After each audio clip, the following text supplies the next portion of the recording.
Bonjour YouTube, je suis Sébastien et en cette période de confinement, j'ai voulu changer les roulements de la Smart, ce qui n'est pas très compliqué, mais pour changer les roulements avant de la Smart, il faut une presse. Or, acheter une presse en période de confinement, c'est pas simple et ça semble pas très prioritaire.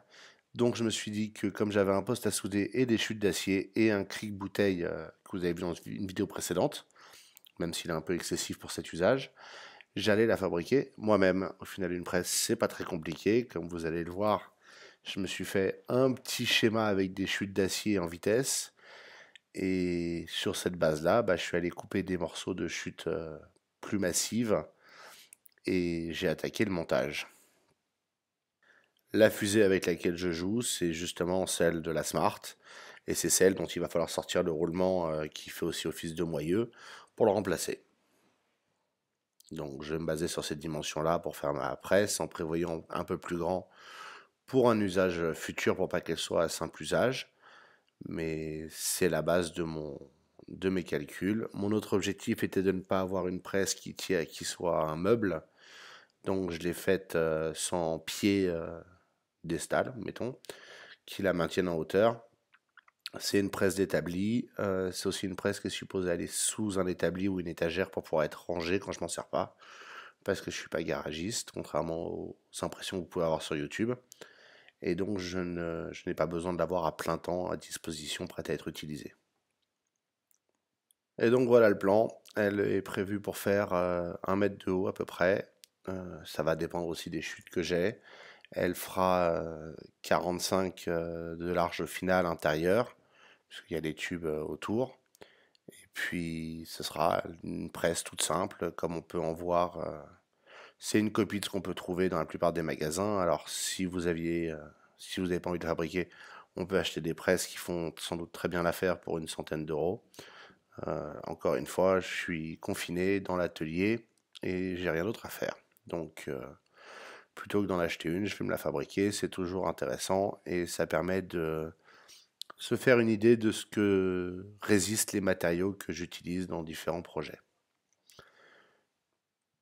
Maintenant que j'ai coupé un peu de tubes, je vais pouvoir vous parler de ce que j'ai utilisé. Donc, les deux montants verticaux sont des chutes d'une barre de 50 mm de côté carré, donc 50 par 50, et en 5 mm d'épaisseur de paroi. Donc ça, c'est du vraiment solide. Je pourrais rouler dessus avec le X5, ça n'en aurait rien à foutre. Mon erreur a été de ne pas utiliser ça pour faire les tubes sur lesquels on pose ce qu'on veut presser ou le tube en haut sur lequel appuie le cric. On en reparlera dans un court instant. Là, comme vous pouvez le voir, j'ai fait différents trous. Ceux-là sont dans les tubes de 30 par 2, donc 30 par 30 de côté et 2 d'épaisseur, qui vont servir au pied. Ils sont soumis à très très peu d'efforts. C'était juste pour pouvoir mettre des écrous soudés et des vis en M8 pour ajuster et mettre à plat si besoin. Et là, comme vous pouvez le voir, je perce des trous que j'ai tracés parallèlement sur les deux tubes, donc les deux montants, pour pouvoir mettre dedans la clavette, qui en l'occurrence va être de la tige de M8 parce que c'est tout ce que j'ai. Il faut plus gros.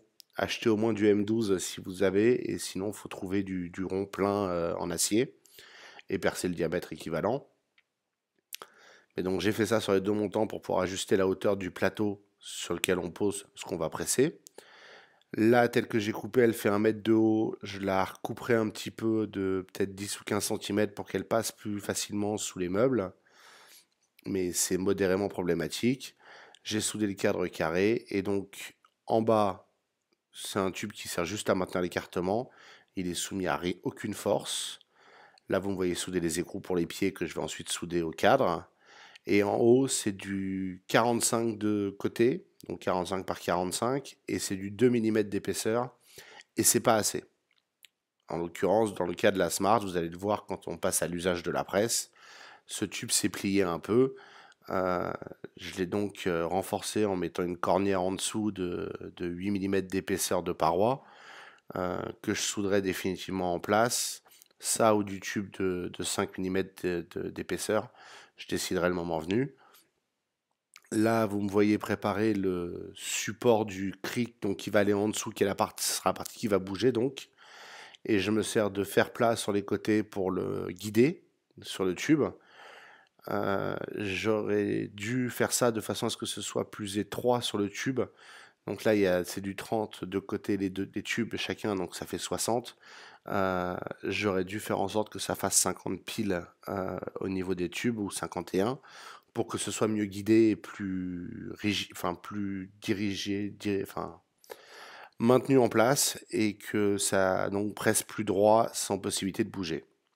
Ça fait partie des modifs qui viendront post-confinement, quand je pourrai acheter quelques pièces détachées. Et je soude 2 morceaux de tube supplémentaires pour faire une platine complète pour le cric. Ça, c'est le plateau que je relie avec 2 tubes au milieu. Ça permet de faire un ensemble rigide. Euh, Là aussi, c'est du 2 mm d'épaisseur de paroi de tube. Et là aussi, c'est pas assez. Il aurait fallu plus épais, mais il faudrait aussi des clavettes plus épaisses. Donc le système n'est pas parfait. Ça a tenu, ça a plié un peu. C'est pas très grave, c'était des chutes qui occupaient un coin dans la grange depuis longtemps. Euh, on apprend et surtout on découvre. Au final, j'aurais peut-être pu obtenir la bonne rigidité si j'avais renforcé ces tubes par un bout de cornière. Euh, le cric est un 15 tonnes. Là, vous pouvez voir, j'ai mis des sand-off pour le tenir parce que j'ai pas de ressort pour faire rappel du plateau et du cric en le maintenant vers le haut. Mais des sand-off font très bien l'affaire. Et avec ces jolis sand-off en place, je vais pouvoir tenter la première utilisation de la presse. Alors, ce cric en plus a l'avantage d'avoir une partie qui se visse et se dévisse pour ajuster la hauteur, ce qui est assez pratique pour gagner en course. Et on va faire un premier essai de cette presse et vous allez la voir plier sous vos yeux. Évidemment, vu la forme de la fusée, il a fallu faire un petit montage pour la poser, mais c'est pas grave.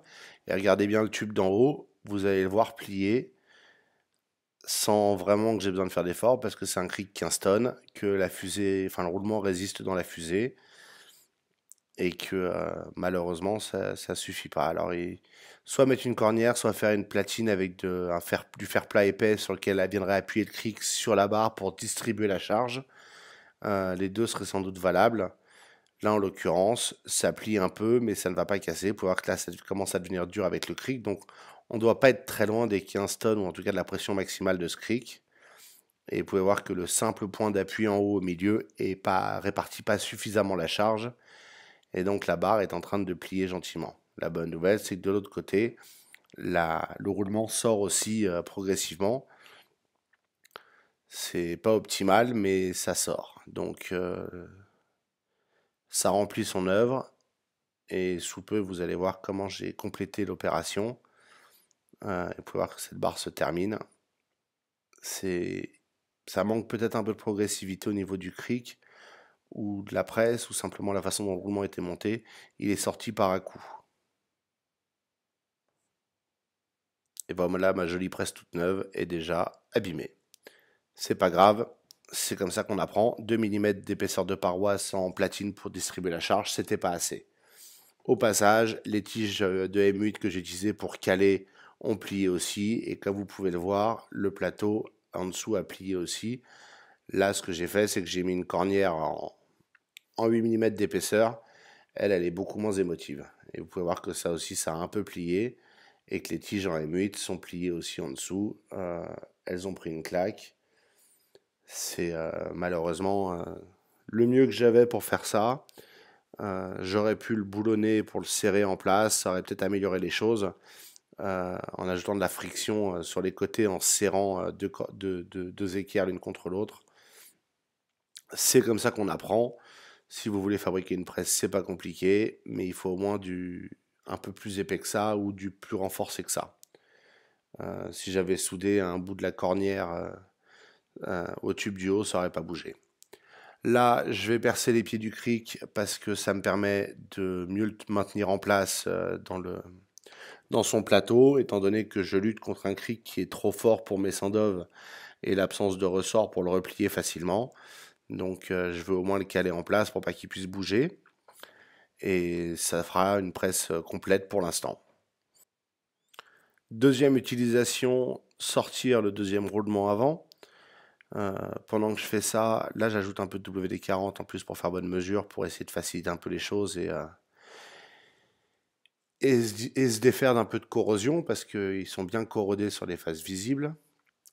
Et les deux roulements neufs sont dans le congélateur pour être montés par la suite. Pour voir que là, il y a la cornière en haut. J'ai encore un bâti sur le plateau pour maintenir la fusée, enfin la partie où il y a le roulement à l'horizontale, afin que ça sorte plus efficacement. Et ça résiste. Ils sont clairement pas pressés de sortir. Mais c'est l'avantage d'avoir un Krieg Kingston, c'est que même si lui il peut plier la presse, il fait quand même sortir les roulements. Et là, comme vous pouvez le voir de façon assez flagrante, tout l'ensemble du plateau en bas se plie un peu sous la pression. Idem en haut, ça lutte, mais ça va finir par sortir.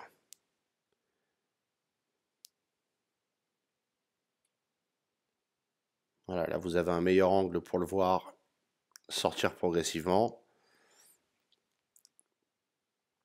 Et il sort par petits à-coups, ce qui est sans doute la raison pour laquelle ça plie un peu.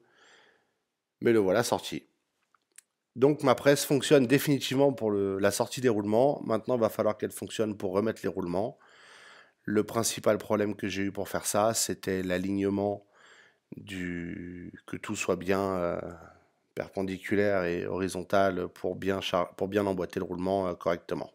Et donc dans l'autre sens, pour éviter de trop forcer ou trop abîmer, j'ai chauffé un peu la fusée avec le chalumeau. C'est un peu triché, mais c'est pas très grave. Et les roulements ont passé la nuit au congélateur, ce qui fait qu'ils sont bien froids. Et en l'occurrence, ils seront givrés, donc je vais les essuyer avant de les mettre dedans pour enlever le givre. C'est pas la peine d'introduire de l'eau entre deux surfaces métalliques qui vont être utilisées pour la voiture. Et au final, une fois que l'alignement est bon, ça se passe plutôt bien de mettre en place le roulement dans l'autre sens. Et ça nécessite beaucoup moins de force que la sortie, naturellement. Le roulement est neuf et propre. Alors que pour sortir, il y avait de la rouille avec laquelle il fallait lutter. Évidemment, c'est froid, donc c'est pas super agréable sur les mains, mais c'est le jeu. Et voilà.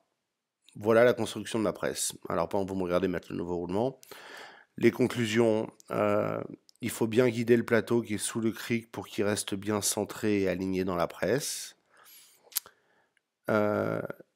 J'aurais dû mettre des tubes plus épais en haut et pour le plateau sur lequel on met la fusée, en l'occurrence, c'est ce qu'on va presser. Et faire une platine de renfort en haut, là où le cric appuie pour répartir la charge. Ça aurait évité que tout ça s'aplie. Peut-être même que le 2 mm aurait suffi avec une platine de fer plat, faite de plusieurs fers plats soudés, juste à cet endroit-là, sur 10 cm pour répartir la charge. Il faut des clavettes plus grandes pour, pour soutenir le plateau, où il faut le boulonner carrément aux deux montants verticaux à chaque fois. Moi, je voulais qu'il soit facile à déplacer, donc j'ai fait ça comme ça. Je réviserai peut-être ma position sur la deuxième version, je vous en ferai part quand j'en serai là. Mais ce sera post-confinement quand je peux me procurer facilement quelques fournitures pour compléter la presse, à savoir pour commencer, il faut que je trouve deux ressorts qui me permettent d'avoir une presse qui remonte quand je relâche la pression dans le cric.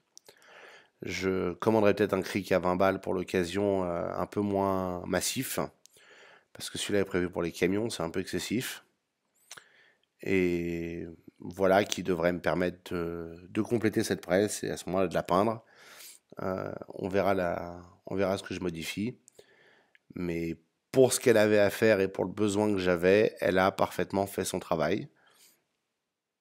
Elle a pressé le roulement en place comme il fallait. Elle a sorti les deux autres. Oui, ça a un peu plié de métal, mais au final, le métal est là pour être plié. Et n'oubliez pas que ces fusées, théoriquement, on n'est pas supposé changer les roulements. Si on écoute Mercedes, on commande deux fusées neuves à 250 € pièce au lieu de remplacer deux roulements à 20 balles. Donc, même si vous deviez acheter une presse neuve, ça vaut la peine. Moi, ça m'a amusé de la faire. J'en ai appris un peu plus sur la solidité de ces matériaux que j'utilise. et je suis assez content du résultat, même s'il est loin d'être parfait. Mais ça permettra de l'améliorer et de faire une V2 plus jolie et peinte en couleur. Madame a choisi du rose et du noir pour faire comme la Smart, donc on fera ça.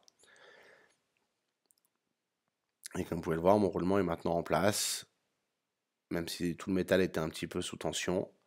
Et vous voyez, le problème de ne pas avoir de ressort, c'est qu'il faut que je remonte le cric moi-même, ce qui n'est pas optimal. Merci d'avoir suivi cette vidéo, j'espère qu'elle vous aura été utile, qu'elle vous aura intéressé ou amusé. N'hésitez pas à la liker et à vous abonner. Et puis si vous avez des questions ou des remarques, les commentaires sont là pour ça.